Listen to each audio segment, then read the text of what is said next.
সত্য ঘটনাৰ আলম লৈ লিখা এটা জীয়া কাহিনী, যিটো শুনি কিবা এটা শিকিব পাৰিব। তেতিয়া মোৰ বয়স 14 বছৰ। মই হাইস্কুলৰ 9ম শ্ৰেণীৰ ছাত্ৰী আছিলোঁ। আমাৰ ক্লাছৰে এজন ল'ৰা সদায় মোৰ পিছে পিছে লাগি ফুৰিছিল।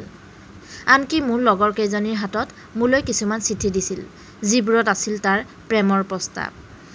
মই কেৱল পঢ়াৰ বাহিৰে বেলেগ একো কথালৈ কাণ নিদিছিলোঁ, কাৰণ আমাৰ ঘৰখন আৰ্থিকভাৱে দুৰ্বল আছিল। মোৰ পঢ়াৰ বাবে দেউতাই যেনে তেনেহে টকাৰ যোগাৰ কৰি দিছিল। সেইবাবে মোৰ লক্ষ্য আছিল কেৱল ভালদৰে পঢ়া-শুনা কৰি কিবা এটা কৰি ঘৰখনক সকাহ দিয়া। তাতে ল'ৰাজন আছিল ধনী ঘৰৰ আৰু য'তে ত'তে গুণ্ডামি কৰি ফুৰা উদণ্ড ধৰণৰ। মোৰ তাক অলপো ভাল নালাগিছিল। মই ল'ৰাজনক কৈছিলোঁ যে মোৰ তোমাৰ প্ৰতি কোনো আগ্ৰহ নাই, সেইবাবে মোক দিগদাৰ দি নাথাকিবা। তুমিও পঢ়িবলৈ আহিছা, পঢ়া-শুনাত মন দিয়া, প্ৰেম কৰিবলৈ বহুত সময় পাবা। নাই, সি সেইবোৰ নুবুজে। মুঠতে মোক প্ৰেমৰ প্ৰস্তাৱ দিয়েই থাকিল। ময়ো তাক একেটা উত্তৰেই দি থাকিলোঁ, মোৰ এইবোৰৰ প্ৰতি কোনো আগ্ৰহ নাই, তুমি মোৰ পিছত লাগি নাথাকিবা। তেনেদৰে কোৱাৰ পিছদিনাৰে পৰা সি এসপ্তাহমান স্কুললৈ অহা নাছিল। এদিন মই স্কুলৰ পৰা ঘৰলৈ গৈ আছিলোঁ। হঠাৎ মই সেই ল'ৰাটোক মোৰ ফালে এজন ল'ৰাৰ বাইকত উঠি আহি থকা দেখিলোঁ। মই তাক নেদেখাৰ ভাও ধৰি আগলৈ চাই গৈ আছিলোঁ। কিন্তু মই ভবাই নাছিলোঁ সি যে মোৰ ওপৰত প্ৰতিশোধ ল'বৰ বাবে আহিছিল।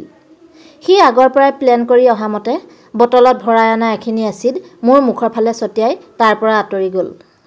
মই দুহাতেৰে মোৰ মুখ ঢাকি চিঞৰিবলৈ ধৰিলোঁ, কিন্তু মানুহবোৰে মোক সহায় কৰাৰ পৰিৱৰ্তে ভয়তে তাৰ পৰা আঁতৰি গ'ল। মই চিঞৰি চিঞৰি কাতৰ কৰিলোঁ, কোন আছে মোক সহায় কৰক। নাই, কোনো আগবাঢ়ি নাহিল। অলপ পিছত সেই ঠাইত পুলিচ উপস্থিত হ'ল আৰু মোৰ ঘৰলৈ খবৰ দিলে। ঘৰৰ মানুহ আহি মোক এখন হস্পিটেলত ভৰ্তি কৰিলে। তাত মোৰ কেইবাদিনো চিকিৎসা চলিল। কিন্তু দুখৰ বিষয় যে মোৰ মুখখন একেবাৰে নষ্ট হৈ গৈছিল। ডাক্তৰে কৈছিল চাৰ্জাৰী কৰাৰ কথা, কিন্তু মোৰ চিকিৎসাৰ বিল দিবলৈকে দেউতাৰ হাতত টকাৰ নাটনি হৈছিল। চাৰ্জাৰী কৰিব ক'ৰ পৰা? টকাৰ অভাৱৰ বাবে সেই ল'ৰাটোৰ প্ৰতি কোনো আইনী ব্যৱস্থাও গ্ৰহণ কৰিব নোৱাৰিলোঁ। পুলিচে সকলো জানি শুনিও একো ব্যৱস্থা নোলোৱাৰ বাবে আৰু দুখ পাইছিলোঁ। আৰু এনেকুৱা সময়ত মানুহক টকাৰ প্ৰয়োজন কিমান সেইটোও ভালকৈয়ে বুজি উঠিছিলোঁ। মই যেতিয়া হস্পিটেলৰ পৰা ঘৰলৈ গৈছিলোঁ, মোৰ খবৰ কৰিবলৈ অহা মানুহবোৰে কৈছিল, ইছ ৰাম, ইমান ধুনীয়া ছোৱালীজনী, দেখিলেই ভয় লগা হ'ল অ'। তাইৰ জীৱনটো কি হ'ব? কোন ল'ৰাই তাইক বিয়া পাতিবলৈ আগবাঢ়ি আহিব? এনে ঘৰখনৰ অৱস্থা নাই, এতিয়া গোটেই জীৱন মাক বাপেকৰ বোজা হৈ কটাব লাগিব।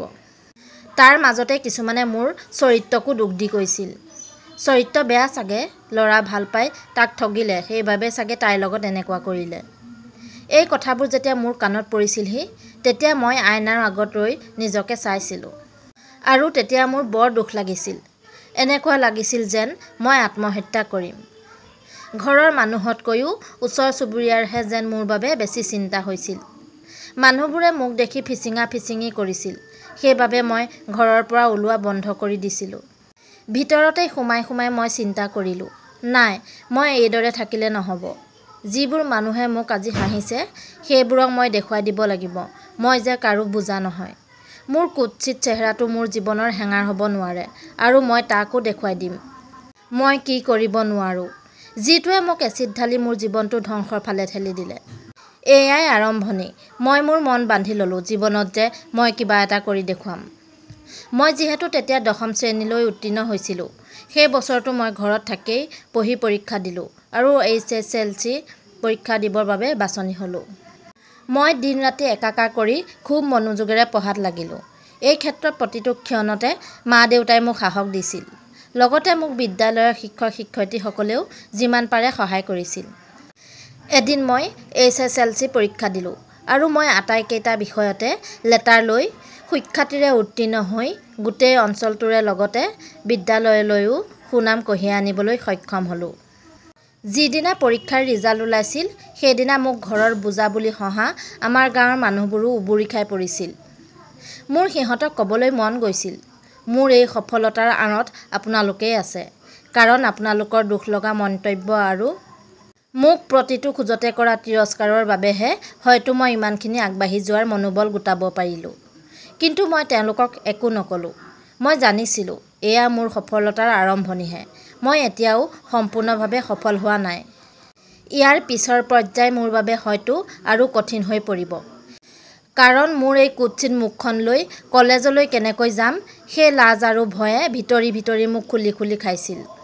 আমাৰ চহৰৰ মাজমজিয়াতে থকা সেই চৰকাৰী কলেজখনতে মই এডমিশ্যন ল'লোঁ। কলেজলৈ প্ৰথম যিদিনা গৈছিলোঁ সকলোৱে মোক ঘূৰি ঘূৰি চাইছিল কিবা নেদেখা জন্তু চোৱাৰ দৰে। সকলো মোৰ পৰা আঁতৰি বহিছিল। মই বহি ৰৈছিলোঁ অকলশৰে এখন বেঞ্চৰ কোণ এটাত। এনে এটা পৰিস্থিতিৰ বাবে মই আগৰ পৰাই সাজু আছিলোঁ।